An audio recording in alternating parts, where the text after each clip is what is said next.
Good afternoon, everyone. So, rheumatology, as we know, this is a specialty where we deal with chronic pain day in and day out. Now, among these chronic pain patients, some of them we are able to fit very easily in definite categories like rheumatoid, lupus, ankylosing spondylitis.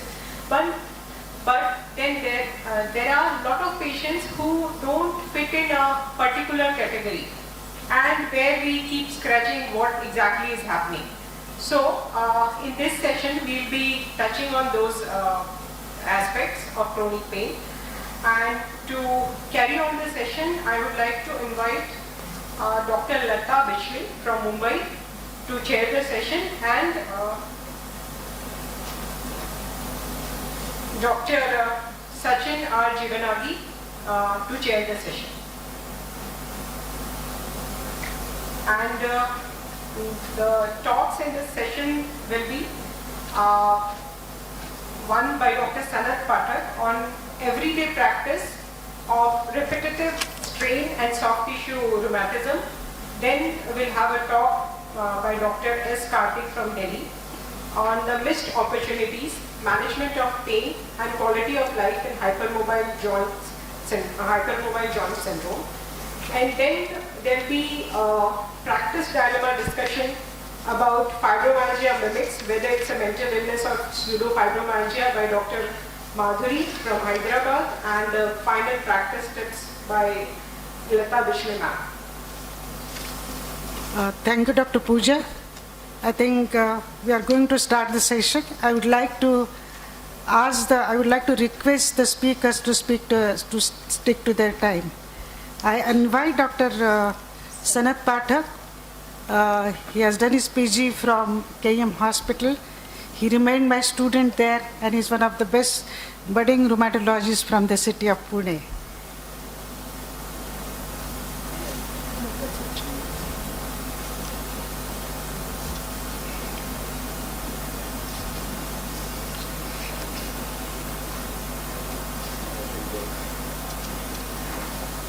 Slide projection.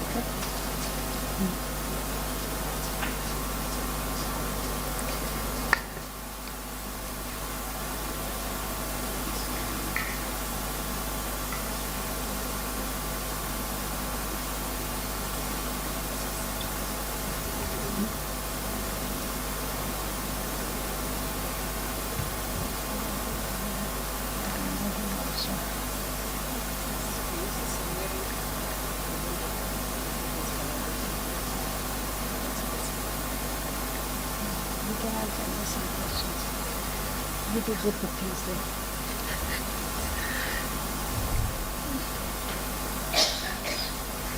Yeah.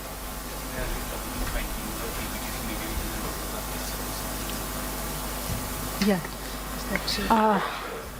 Can we have Dr. Karthik for the talk first?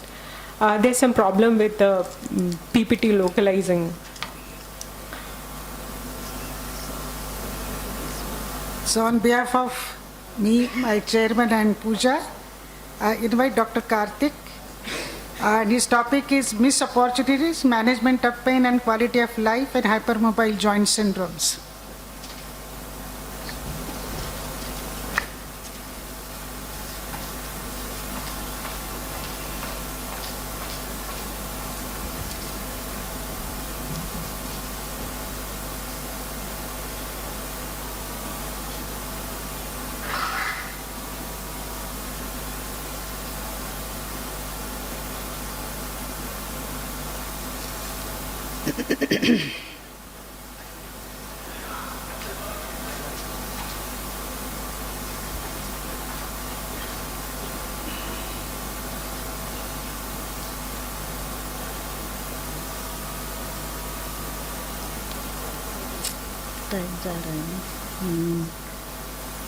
Good afternoon, everybody. At the outset, I would like to thank the organizers for considering me for this talk.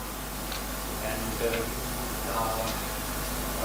I'm starting ahead of the time for a change, 4 times. So whenever you're struggling with the morning yoga and trying to get into Padmasana, you see some people who have got excessive mobility patterns. They will are able to stretch themselves to whatever limits is there. So if a person is having knee hyperextension, you just have to sometimes you guess when people are doing such sort of contortions whether they can do those things. And it also helps in dance, it helps in yoga, it helps in sports. So most of these people are probably having hypermobility, or hypermobility is a consequence of the training which they undergo. So whatever it is, it comes with a price. So price could be in the form of a chronic pain. And I will be talking about the joint abnormality, these basic headings in the next about 12 minutes or so. And first case, the joint abnormality was actually we diagnosed as joint abnormality with the Baton score, which was done way back in 1973 on an African population. So the common questions which are asked is, can you bend your thumb back to the forearm? And can you bend the little finger up to 90 degrees to the back of your hand? And can you bend your elbow backwards? So the elbow hyperextension is there. And then you got knee hyperextension and also ability to touch the floor with the hands, with the knees straight while bending forwards.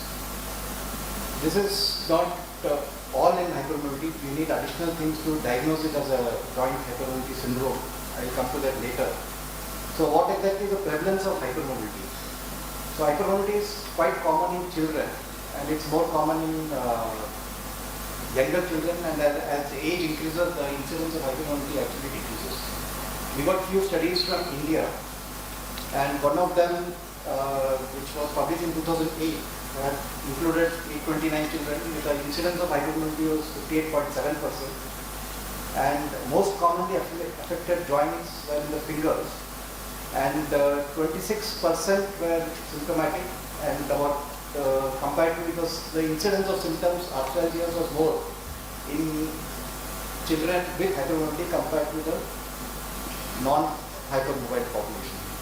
And malnutrition was considered as a risk for having those symptoms. And in a larger study which involved about 742 females and 1,000 males from SGPGI group, the joint hypermobility was almost in 40 to 50% of the patients. And the most common, they considered basically the arthralgia, back pain and ankle and foot pain. And the symptoms were then about 6 to 6.1%, 2.8% and 2.9%. And odds ratio of having these pains in patients with hypermobility was more than the non-hypermobile population. So coming to adults, we had a study from AIMS in 2006 where about 20% of the referrals in a rheumatology tertiary care hospital was found to have some amount of hypermobility, and 50% of those patients were symptomatic. This could be because of being tackled in a tertiary care setup with a bias of referrals, and most of them, they were found that they were predominantly diagnosed with some sort of a rheumatological illness. These individuals with arthralgia, and knee was a common site which was there where the pain, site of pain in these people. So coming from hypermobility to hypermobility syndrome, so if you have a Baton score of more than or equal to 4 and also with arthralgia for more than 3 months or more than 4 joints, then we can diagnose these patients as having BJHS. But if you don't have a major criteria, then you can include minor criteria, and with various other formats like dislocations, soft tissue lesions like epicondylitis, tenosynovitis or bursitis, marfanoid habitus, then skin striae, hyperextensibility of thin skin or abdominal scarring, and varicose veins hernia or UV prolapse and rectal prolapse. We will talk about these things in detail as we go upon, and how to manage these issues in a patient with joint hypermobility. So before we label somebody as having hypermobility, we should exclude some hereditary connective tissue diseases like Marfan's, homocystinuria, which are, the incidence is well known and they are quite rare diseases in the general population. But one of the things which we should I'll come back to this slide later is one of the diseases which is fairly common in the community is EDS, type 3 EDS variant. So this type 3 Ehlers-Danlos is actually one which is about generalized hypermobility and less of other systemic problems. And other classical type 1, type 2 or type 7 Ehlers-Danlos will also have joint hypermobility. But there are a lot of extra articular symptoms where you can make a diagnosis of EDS quite straightforward. But in type 3, there's a lot of overlap between the DJHS and EDS also. So as far as the clinical features are concerned, in our study, we had about 44% of hypermobile patients having polyarthritis. Knee was the common site of pain, which was there in about 51% of the population. And of course, there were other things like joint laxity and fitting. And one of our co-workers, Dr. Gautam Malik, had actually found that most of the people you can recognize from a distance is having a lateral head tilt. So they have a tilting of the head. Probably there's a hypermobility in the cervical spine also, which is there. So what causes pain in people with hypermobility? So we have this psychosocial factors, anxiety, which leads on to a pain-related fear, and which further decreases the ability to perform movements or exercise. Then we got a deconditioning of with reduced physical fitness as they avoid doing movements or activity which causes pain, and they become more and more deconditioned, and which leads to muscle weakness and decreased cardiovascular capacities. Then of course we got the biomechanical factors because of the abnormal joint posturing which is there, which causes worsening of the joint instability with further movements. And then we got of course central pain, hypersensitization, which causes persistent chronic pain. So management as far as hypermobility is concerned is the most important thing is education. And patients should realize that they got hypermobility, and activity modification, stretching, limited stretching of the affected joint and more of strengthening exercises for the affected joint. And if in case it is required, we will require orthotics and osteopathic manipulative treatment. So I just briefly take some time on targeting specific issues in hypermobility. One is flat foot, which is quite common, and barefoot walking is encouraged in these patients because normally with cushioning with the more and more thick soles or soft soles which we have, the proprioceptive feedback is not there. So that abnormal posturing still is maintained with the flat foot. So as the patients start barefoot walking, the feedback is there, and there is more which causes more of a better walking posture and positioning.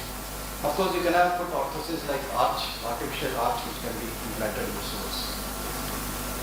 Then we can have genuine recurvatum, which is the commonest cause of anterior knee pain in these people. And again, there's a poor proprioceptive control, and there's abnormal gait pattern which is there. So this can be corrected by strengthening of the muscles and, if required, some orthotics to maintain the normal knee position. So dislocations are again very common, and joint stability is you need a ligamentous support, muscular support, and osteocartilaginous support for maintaining joint stability. But if the ligaments are stretched and weak, then probably you should strengthen the muscles. And for osteocartilaginous support, surgical maneuvers might be required, but the success of surgery in these people is poor compared to the general population with joint dislocations. Then you can have recurrent patellar dislocation, which can be controlled with improving muscle function, weight loss, and appropriate analgesic use. Because the problem is, once they have dislocation, they stop walking. There's a weight gain which takes place. There's the increased loading which is there, and which leads to actually a worsening vicious cycle. Osteoarthritis is a controversial thing. Some study says that osteoarthritis is increased with hypermobility, but some say that it is actually there's a reduced amount of osteoarthritis with hypermobility. And one of the things in hypermobility with age, the hypermobility actually improves compared to the other diseases with worsening, with increasing stiffness of the joints. Coming to extra-articular features of hypermobility, we got fatigue, which is commonly due to sleep disturbances, and again because of chronic pain and psychosocial factors. Gastrointestinal problems are quite common, especially those with chronic pain and secondary fibromyalgia, which is there. And they can have a lot of dyspeptic symptoms and reflux symptoms. And rectal prolapse was mentioned as one of the minor criteria in Baton's score. And you can have dysautonomia, which can be manifesting with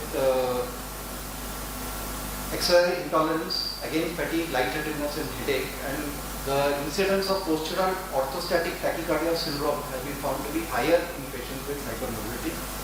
So you should manage them with a gradual exercise program and specific resistance training of lower extremity to enhance the efficiency of the skeletal muscle pump, so that they don't have postural symptoms. So, coming to hernia, varicose veins and EV prolapse, the probability is that it's of course mentioned as part of the Baton's score, but EV prolapse has not been found to be increased in various studies compared to the general population in patients with hypermobility. And in fact, in obstructive category, they got a easier vaginal deliveries compared to the general population. Psychosocial problems are generally quite common, and as far as patient perspective is concerned, pain, fatigue and proprioception difficulties are exacerbated by repeated cycles of injury, and there is a lack of awareness which is an hindrance from health professional and general population also, because outwardly they look normal. And diagnosis and access to appropriate healthcare services is also limited for these patients. And education is required not only for the patient but also for healthcare population in general. So I'll come back to the original slide and I'll just conclude with this, that for psychosocial factors we require a psychological support, probably a psychological evaluation and psychiatrist consult and cognitive behavioral therapy. And for increasing the physical fitness we require exercise and physical therapy for biochemical factors, and neurological factors probably require central pain modulators and analgesics. So to conclude, hypermobility is a systemic disorder which requires a multidisciplinary approach. You should be aware of what are the systemic things to look forward. Like for example, varicose veins could be one cause of the persistent lower limb pain, and calf pain and leg pain that the patient is really not able to tolerate. And physical therapy and psychosocial support are also important. So this, I'll just conclude with this slide. So this is Vinadhara, which was found in the Rajwada, Holkar Museum. So you got the two questions which arise when you see this posture. Of course, this is one, the statue of Vishnu, it is holding an axe and the antelope on the other hand, and they got four hands, and this is holding the veena. So musicians also have some amount of hypermobility. So question which arises, should we increase the Baton score to from 4 out of 9, should it be 4 out of or 6 out of 16 or something, because increasing joints is there, and with increasing number of joints, what will be the quality of life? If this Vinadhara also has joint hypermobility. So with this I conclude. Thank you, Dr. Karthik. You elaborated the topic in a very simple way. And I think, if there are any questions, one or two questions. Area where we have worked a bit, and we have actually put up a post of for 232 patients prospectively. Yeah, this is an area of interest where we have worked a bit. So, couple of comments. The comment about the posture, neck posture, it's very true, and we do see that fairly commonly among our patients. But the reason for that we feel is mostly because many of these patients have associated scoliosis, and even the upper cervical or the upper thoracic spine can have scoliosis, and they often have trapezitis or muscle spasm involving the corresponding site, which could actually contribute to the posture.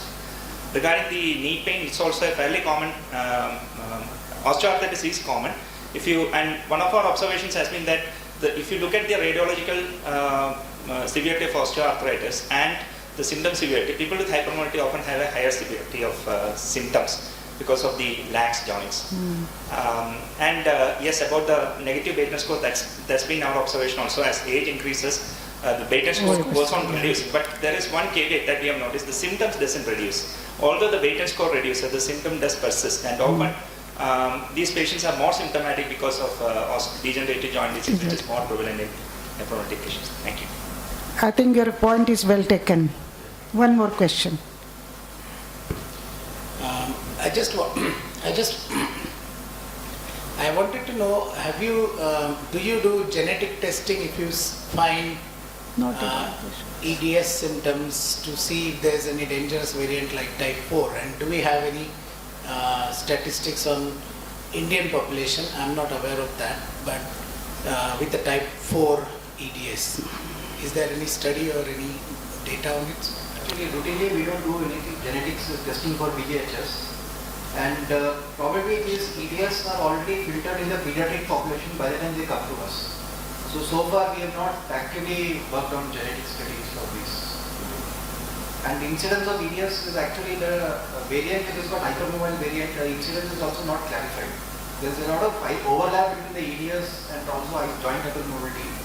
So is it just joint abnormality is a milder variant of one of the types of EDS that is also not? Agreed. Thank you. Thank you very much. Thank you, Dr. Karthik. So we invite Dr. Sanat Pathak for his talk on repetitive strain and soft tissue rheumatism, which we deal with every day in our practice.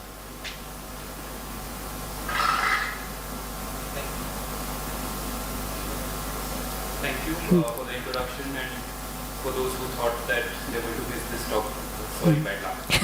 So I'm going to talk about repetitive strain injury, and repetitive strain injury, or RSI, is a strange paradox between intuition and vagueness. If I tell you what repetitive strain injury is, or if I ask anyone, maybe even a 5-year-old kid, what repetitive strain injury is, I'd probably get an answer, and that's probably correct. That you do one motion all over and over again, you flex your biceps 30 times a day, you move your pronate and supinate your wrist all during the day at your workplace. Something happens and you start getting pain, that's called repetitive strain injury. Very, very simple, very intuitive, even a 5-year-old kid can do it. The paradox is that this very intuitive thing is also extremely vague. What I measure as vagueness is when a condition has many, many names. If there's lupus, there's nothing else. You don't also call it 30 different things.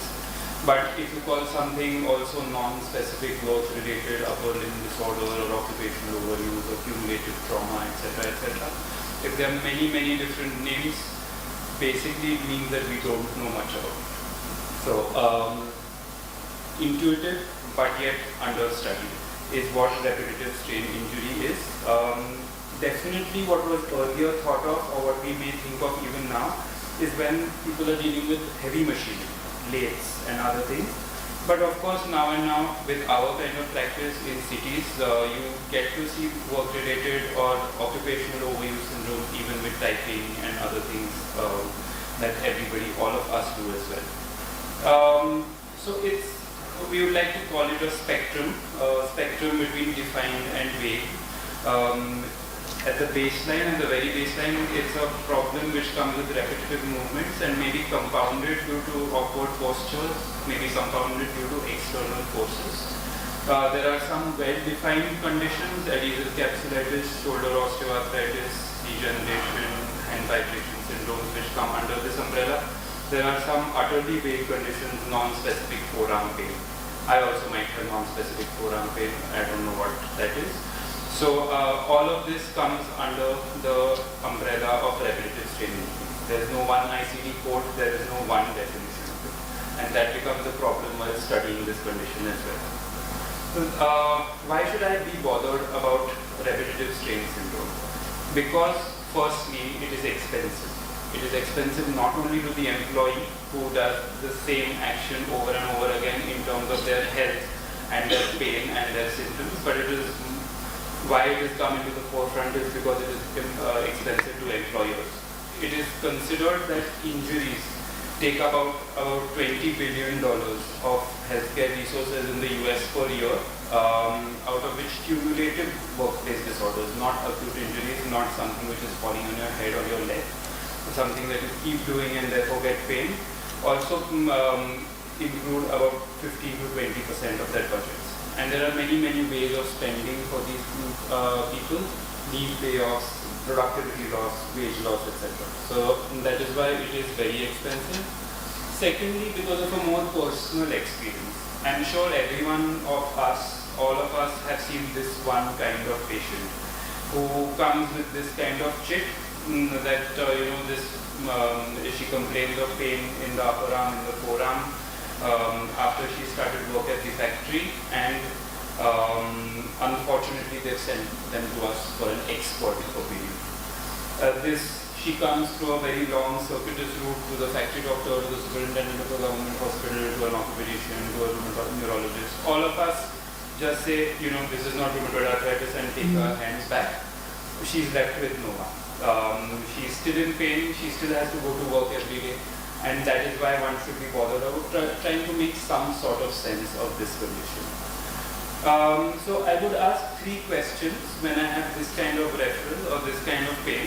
And first is, what is the mechanism of pain, or what I feel is the mechanism of pain? This could be either clinical or this could be with some investigations. The common denominator is that all of these symptoms are coming because of physical factors such as force or repeated movements. We want to pick out some red flags out of these. So if there is a neurovascular compromise like an arterial ulnar artery thrombosis or a vibration syndrome producing gangrene, definitely needs identification, definitely needs addressing.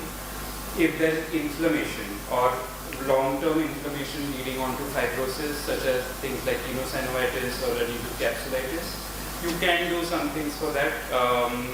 If there is joint degeneration, of course, your approach would be different.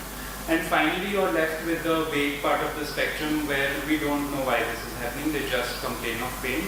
Most commonly, these are forearm pains, but could be in other places as well. And what has been touted as the pathogenesis in this is a thing called creep, where due to repetitive strain, there's a temporary length change in the tissue which affects its dynamics. Our physiatric colleagues might be able to talk to us more about muscle. So once we know, or once we at least think about the mechanism of pain and we identify what needs urgent attention, that's our first work done in the rheumatology OPD. Second, what I would like to see in such a patient is that is there an additional risk factor. So this was an interesting paper in which they looked at chronic forearm pain which did not have any cause. So it did not fit into any particular disease spectrum. They found 100 out of 1,500 patients, or 9%, who did have forearm pain. What was interesting is that almost 2/3 or even more than 2/3 of these patients also had pain in other places. Back pain in 67%, and they had a risk ratio of 3. Shoulder pain in 2/3, and widespread pain, what could fit into fibromyalgia definitions in about half. So seems like there's a type. We do not like to stereotype, but it looks like that the ones who have chronic forearm pain are also the ones who have diffuse pain, are also the ones who have that pain. So I would like to look at other factors such as the presence of fibromyalgia, look at pain in other sites when such a patient comes to me. This same study looked at the risks of developing this forearm pain. So definitely, I do not take away from the occupation. Repetitive movements of arms for most of the time, or more than half your day, was the biggest risk factor. But look at these other things: a general health questionnaire, then their psychosocial health, how they were satisfied with supervisors or colleagues, also produced quite a big amount of pain. So we need to consider that forearm pain is not just because they're moving their forearms again and again and again. It also has certain underlying currents that is producing this pain only in these patients. Secondly, I'll also try to look at, is this a precipitation of an inflammatory disease? More and more papers have come in the last 5 years that enthesitis in particular and many other features of spondyloarthritis in general come after mechanical strain.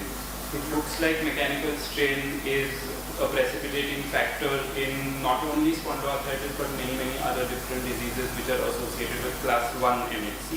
Like Behçet's disease, we know that if there's a pin prick or a needle prick, you do get inflammation there.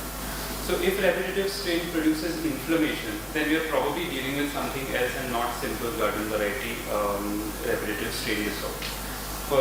This was a classic paper which showed that mice who were suspended did not develop enthesitis, which is on your left. So TS is tail suspended. The mice which were not suspended, which would run around and therefore could strain their feet, these are the bones of their feet, developed enthesitis. So mechanical strain was the main driving force in these susceptible mice. The third and the most important question, not as much for us, as much as for the person sending us the patient, is can we establish causality?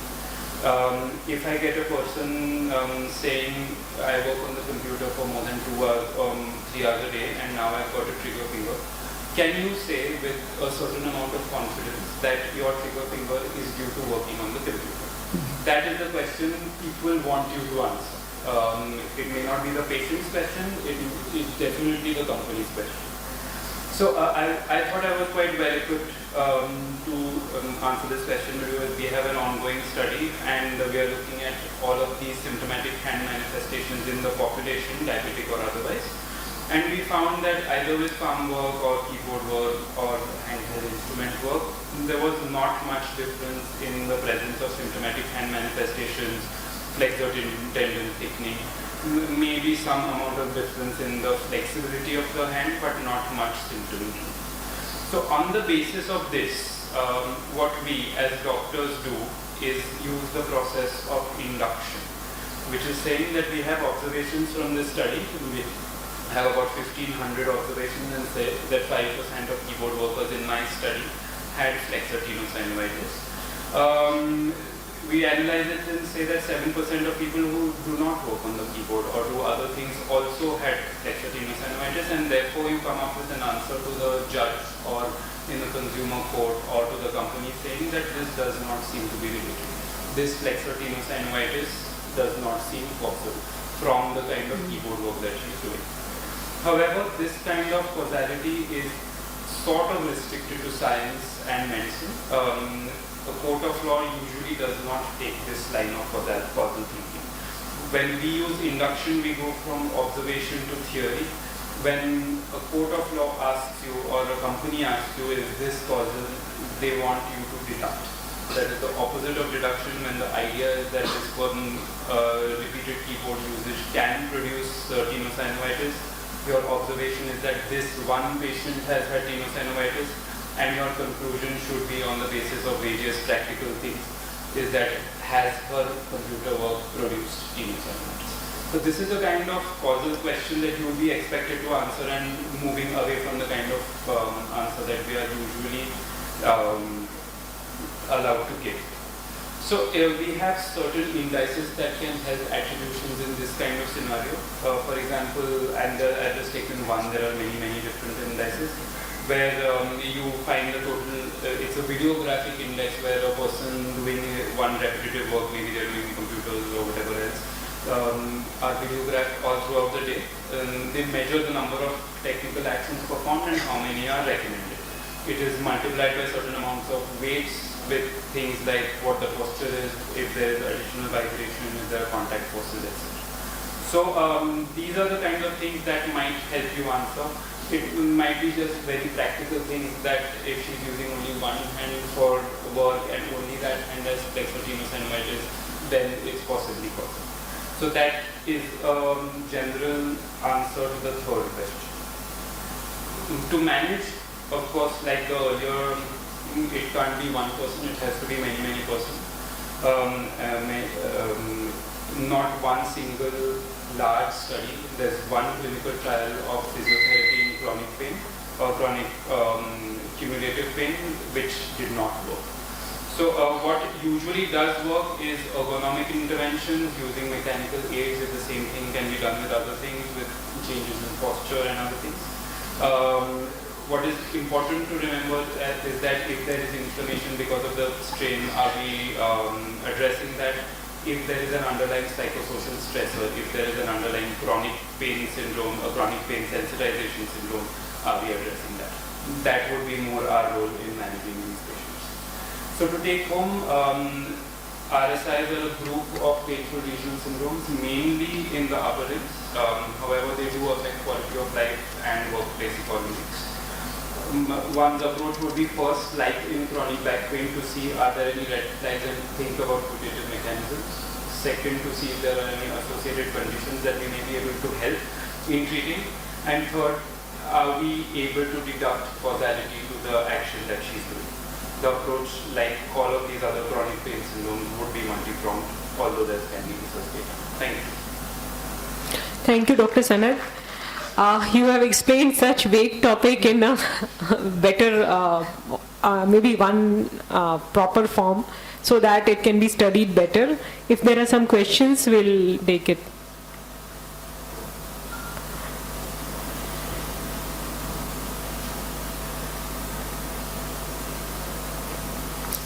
Ma'am, you are not audible. I don't know. Yeah, no. Thank you, Doctor. Excellent presentation.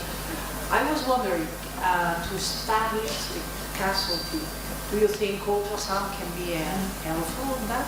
Sorry? Do you think ultrasound Yes. can be helpful in establishing the origin of the pain in that kind of patients? So an ultrasound, I would think, would be useful in trying to look at the pathogenesis of it, if it's bursitis or chronic fibrosis or inflammatory fibrosis or all of these. I'm not particularly sure if it can be causal in the sense that can we link it to the activity or the work-related technical movement she does. That would probably have to be, I'm sure it will be helpful of course, but I'm not sure it will be entirely useful in the report.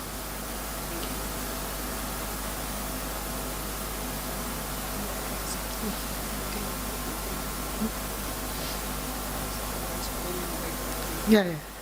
I think from this session, where I think both the speakers have done a very good job, and I think we come to a conclusion from this session that widespread pain is a very common disorder.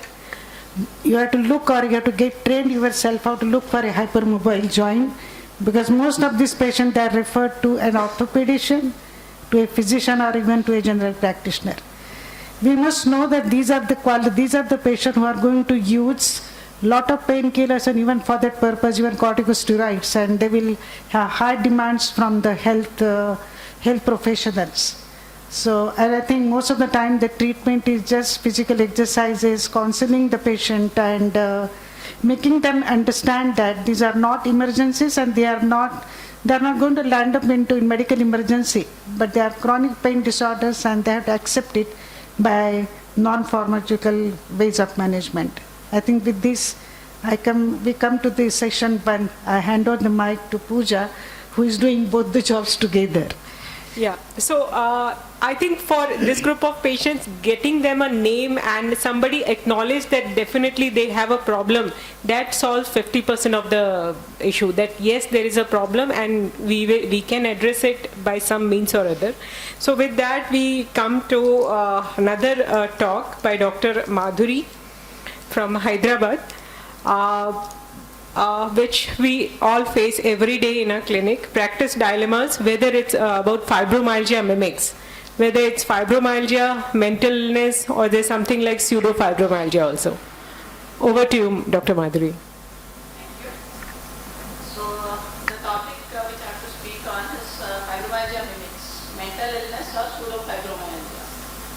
I'm sure all of you, as soon as you hear this topic, and to be frank, when I was given this topic, I thought it would be a very challenging topic. It is a challenge for us in the clinic because the patient has persistent vague symptoms. We do not have any diagnostic physical findings. We lack a definite biomarker or investigation to 100% confidently say this is fibromyalgia and nothing else. Added to it, there's always a possibility that it is an overlap with another rheumatological condition. Is it rheumatoid fibromyalgia? Is it only fibromyalgia? Is it some other disease? And even when you label and try to treat, there's a lack of sustained efficacy of the available drugs for treating the patient with fibromyalgia. And every time the patient comes back to you with more symptoms or non-limiting symptoms or a new symptom, there's a doubt at the back of the mind. Should we investigate this patient a little more to rule out some other rare conditions? So thinking of all these, this is where we have to be a little careful in dealing with the patient with fibromyalgia. Let us first learn a little bit about the pathological basis of various hypersensitivity disorders, and fibromyalgia is considered as one of the hypersensitivity disorders. There is an overlap of these patients have a genetic background or some genes which make them prone to catastrophizing their problem or pain. Catastrophizing is one of the coping mechanisms, and it means imagining the worst possible for every situation or every problem which occurs. And in general, these patients have some trigger which could be either a physical origin or psychological origin, and this interplay of environment and genetic terrain is compounded by sleep disorders, chronic fatigue and chronic stress, which makes them prone to hypersensitization, and this leads to a cortical amplification of their pain, which physically manifests as diffuse pain and various vague functional signs. This is not limited only to fibromyalgia. This central origin of various hypersensitivity disorders is also implicated in other conditions like tension headaches or severe migraines, temporomandibular joint syndrome, irritable bowel syndrome, interstitial cystitis, and various pelvic pain conditions. As I was explaining, when we have to diagnose a case of fibromyalgia, we have to consider whether it is a differential diagnosis for other rheumatological conditions, or is it fibromyalgia associated with other conditions. So spondyloarthritis, especially in females, has to be actively looked for before we label it as fibromyalgia. Spinal osteoarthritis could be a reasonable explanation for most of the pain symptoms which fibromyalgia patients have. We have to actively look for Sjogren's, rule out rheumatoid arthritis, SLE, polymyalgia rheumatica, other entrapment neuropathies or other neuropathic causes, and some endocrinological conditions like adrenal insufficiency, thyroid disorders, hyperparathyroidism, and inflammatory myositis. I have kept the last two conditions in the bottommost because my previous two speakers have dealt with this. I would say hypermobility joint syndrome and regional pain disorders have to also be considered in the differential diagnosis because these conditions could be a physical trigger, and when in the proper genetic background, they could be amplified by the person, leading to widespread pain syndrome. So treatment of this localized pain will definitely help in ameliorating or decreasing the symptoms of fibromyalgia. Now, who established the diagnosis of fibromyalgia? Essentially, even a primary care physician can diagnose fibromyalgia, and the referral to various specialties is mainly to rule out other conditions.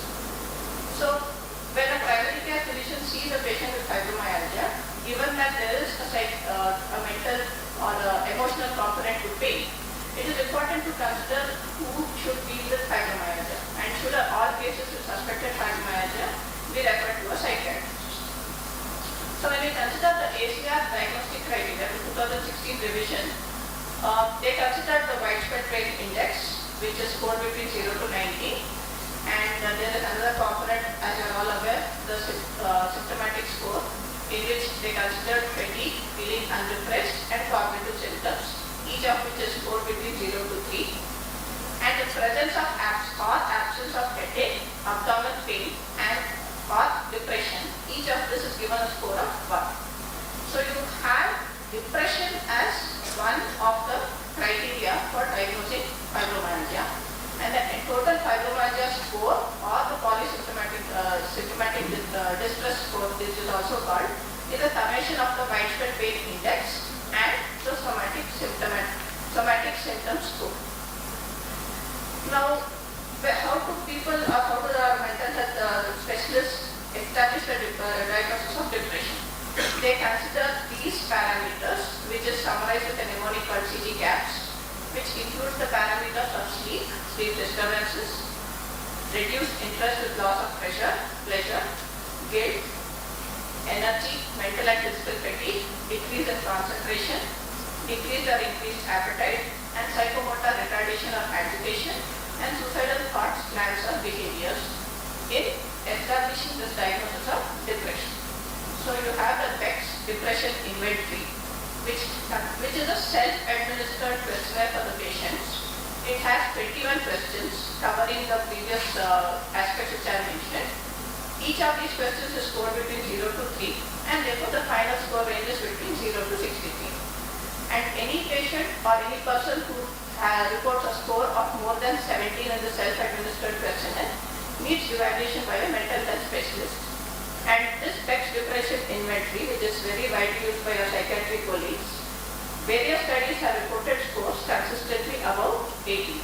So most of the patients, or a significant proportion of patients with fibromyalgia, would satisfy the diagnostic criteria for depression. Again, there is also an association of psychiatric conditions with fibromyalgia, thereby saying that it need not be one or the other, they need not be exclusive. Depression has been reported in around 40 to 80% of patients with fibromyalgia. Various forms of anxiety, including post-traumatic stress disorder and social anxiety, have been associated. There is an association of bipolar disorder, obsessive compulsive disorder, and substance abuse disorders in patients who have fibromyalgia. So fibromyalgia patients can also satisfy the criteria for a mental health disorder. So then how do we approach this complicated topic? So when you look at a patient with fibromyalgia, it helps if you can classify their approach or their mental coping mechanism or their mental features. So some of them will be depressed and anxious, and these patients who are depressed and anxious will have high catastrophizing. They will tend to think the worst of any possible situation, and these are the people who report low control over their pain. These people also have high tenderness on physical examination, and there we have to further differentiate whether depression is a comorbid condition of these people or whether depression is the cause of fibromyalgia. You also have another subset of fibromyalgia patients who are perhaps not as symptomatic. They are mentally not so depressed, not anxious. They have a low catastrophizing tendency, and they report moderate control over their pain management. On examination though, they may have high tenderness or moderate tenderness. Now, how do you manage a patient of fibromyalgia given this overlap between depression and other psychiatric issues? So it helps, these are the recommendations for the management. So from history and physical examination, the diagnosis of fibromyalgia can be established by, if needed, further lab investigations or referred to other specialties. The first step is patient education and information regarding their condition. Mainly emphasizing, yes, you do have a physical condition which is leading to pain. It is not imaginary. This condition has a name. It is a well-known, well-accepted condition, and it is not a life-threatening condition. The next step, if this is not helping the patients in managing their pain, basically are helping them cope better with their unexplained symptoms, then physical therapy with individualized graded exercises, which can also be combined with other non-pharmacological therapies. And still, if insufficient, then we have to think about individualizing the treatment for each patient. So this additional individualized treatment herein comes in noting which is the most important component causing distress to the patient. Is it pain-related depression, anxiety, catastrophizing, or other coping mechanisms? In which case we have to focus more on the mental health and mainly consider cognitive behavioral therapy and perhaps refer to a psychiatrist. If it is physical pain and sleep disturbance, the role of pharmacological drugs comes in. And if it is occupational or functioning which is mainly affected, we'll have to consider rehabilitation in other things. So the management of fibromyalgia should focus on exercise, a healthy diet, perhaps consider the use of complementary medication including complementary practices like acupuncture, chiropractic and biofeedback, focus on sleep hygiene, telling the patient to pace themselves and respect their physical capacity, consider occupational therapy, physical therapy and counseling, and medications only if needed. So what are the drugs we have available to manage fibromyalgia? The EULA 2016 had given out some guidelines about the pharmacological management of fibromyalgia, and overall there are only very few drugs which have a high quality of evidence for promoting their use in fibromyalgia. So pregabalin was one drug, and though the trial quality was high, there was also increased risk of withdrawal due to adverse events. So also the serotonin reuptake inhibitors like duloxetine and venlafaxine, so these have higher dropout rates. Also, when you consider the discontinuation rates, even though they have some initial effect, the discontinuation rates at 1 month, at 1 year, were more than 50% for all the drugs which are commonly used. And a longitudinal study found that in spite of regular usage of these drugs, the pain scores were reduced only minimally on a 11-point scale after initiation of therapy with any of the serotonin reuptake inhibitors. And fatigue or functional status was not significantly improved by these drugs. So this highlights the not so useful role of pharmacology in managing the fibromyalgia patients. So how would you approach a patient of fibromyalgia, and who should be taking care of fibromyalgia?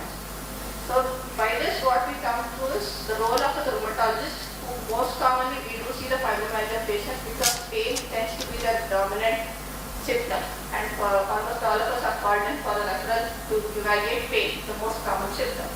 So rheumatologist is, I would say, key in establishing the diagnosis and ruling out any other associated disorder or saying this is only fibromyalgia. The role of the psychiatrist comes in when you want to assess the patient's mental health profile in detail, whether they are depressed, anxious, what is the coping mechanism, and thereby help in tailoring their treatment. And the role of the pain medicine or the pain medicine specialist or allergology comes in non-pharmacological pain management. Thank you. Thank you, Dr. Madhuri. Well covered. Best part was that acknowledgement. Most of these patients definitely want acknowledgement of the symptom. Yes, they have disease. So after this will be followed by practice tips by Lata ma'am, and then we can discuss together.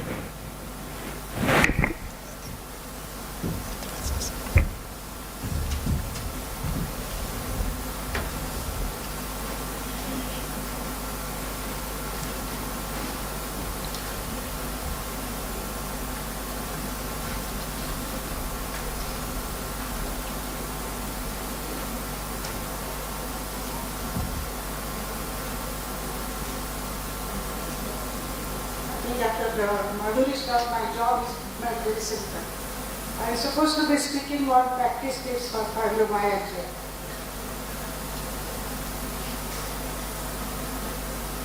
Okay.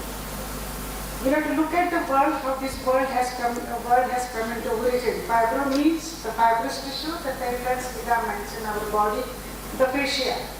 My means muscles and algia means pain. This is the best meaning of the word fibromyalgia. And I think most of the practicing physicians or other pathway doctors, they don't know the word fibromyalgia. When there is a chronic pain, even as explained here, it gives rise to fatigue, depression, sleep disorder, and these become the important components. Madhuri has just mentioned that a patient can have TM joint pain and the patient may go to a dentist. When they got an irritable bowel syndrome, they will go to a gastroenterologist. There are many sleep doctors now, so they should know that fibromyalgia is one of the important accompaniment of sleep disorders. When you look at the gender prevalence, women are more than the men. Age prevalence from 20 to 50 years. When I was reading, even childhood fibromyalgia is a known condition, and I think that must be because of hypermobility pains. Though we know that our children at times they entertain us, but many times they scream in the night and we call them as restless leg syndrome or the growing pains. Most of the time it is born that patient, they will never, Number of young people are now increasing with the risk of work stress. They also have fibromyalgia, inadequate sleep because of lengthy hours of working with foreign companies, and lack of exercise. They don't get time for normal stage exercises. And I think from this symposium, everyone must go back and at least emphasize on the patient's mind that the proper eating habits, sleep hygiene and exercises are necessary before they go into the syndrome of fibromyalgia. Please remember that it takes over 2 years for the diagnosis of fibromyalgia. By the time the patient they come to, they are over-investigated, even to a stage of ultrasound, MRI, costly tests.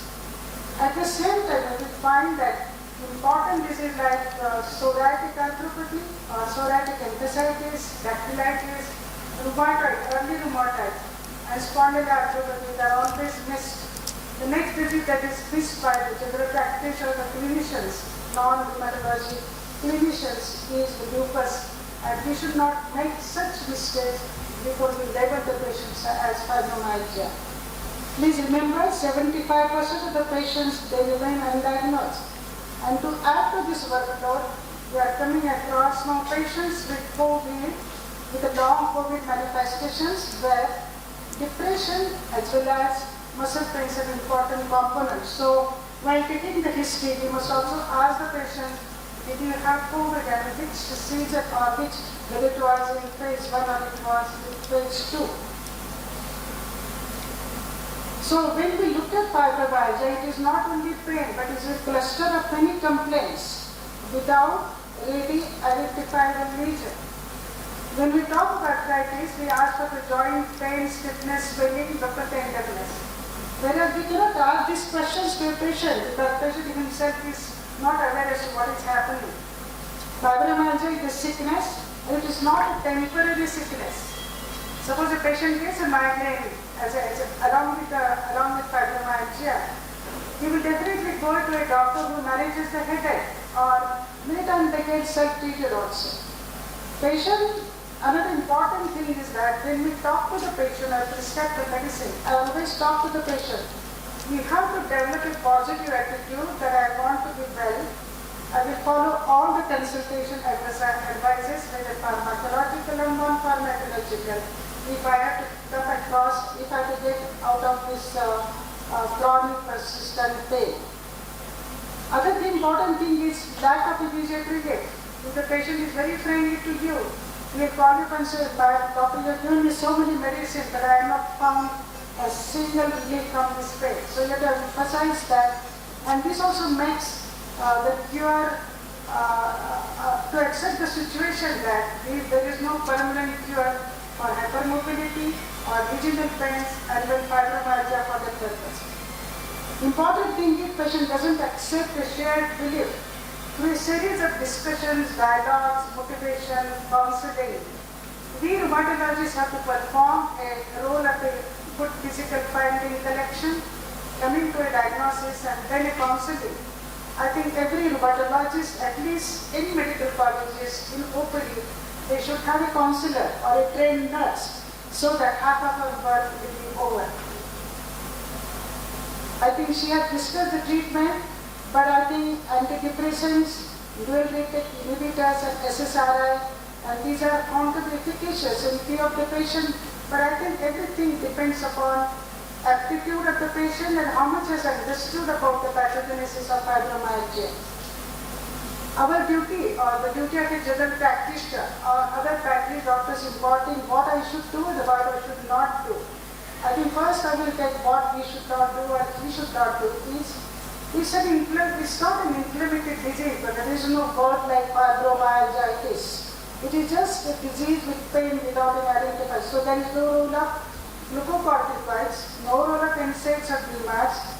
We have to avoid narcotics because that puts the patient into a false ideas, I think. And many times the patient says, no, I'm not comfortable with whatever the other doctor has given to me. And we should have a judicious use of SNRI as Madhuri has discussed in the earlier slides.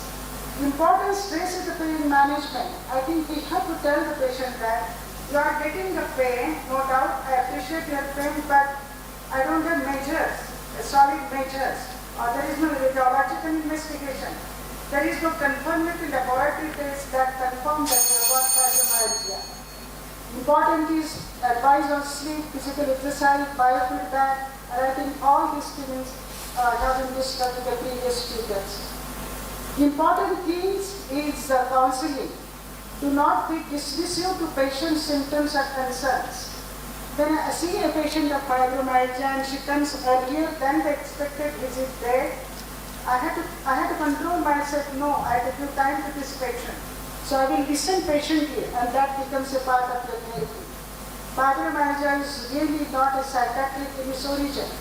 You have to validate and give credence to their suffering, to build a trust and gain the confidence of management that will avoid unnecessary use of laboratory tests as well as unnecessary consumption of painkillers and glucocorticoids. I always emphasize on the patient's mind that your disease is chronic, but it is not a life-threatening course of illness. I tell the patient, you are not going to be bound to the bed or you are not going to die early. Emphasize that there are no quick cures. This word is very important. There are no quick cures, so you have to be patient. And important thing is that, because Sunat has mentioned that many employees, they will send a note and assist the patient. I think it is important that the employer has to have some understanding. The family support has to be important, and patient has to have that mindset to accept what more than one doctor is informing him about the illness. The key takeaway is that avoid over-investigation, because when I see a patient of fibromyalgia, he will have a file with so many papers, and these are really not required. Patient has spent so much. Right. And there are no specific laboratory or imaging studies to confirm fibromyalgia. Crux of management is only patient education, and treatment focus should be on all pharmacological, non-pharmacological aspects of management. Which the patient will, ask the patient, you have to keep a patient for results of exercise or results of any stages of yoga and other therapies. Thank you, ma'am. Multidisciplinary treatment approach. I think with this, I conclude this session, and a lot of thanks for patient hearing. Thank you, ma'am, for very practical tips.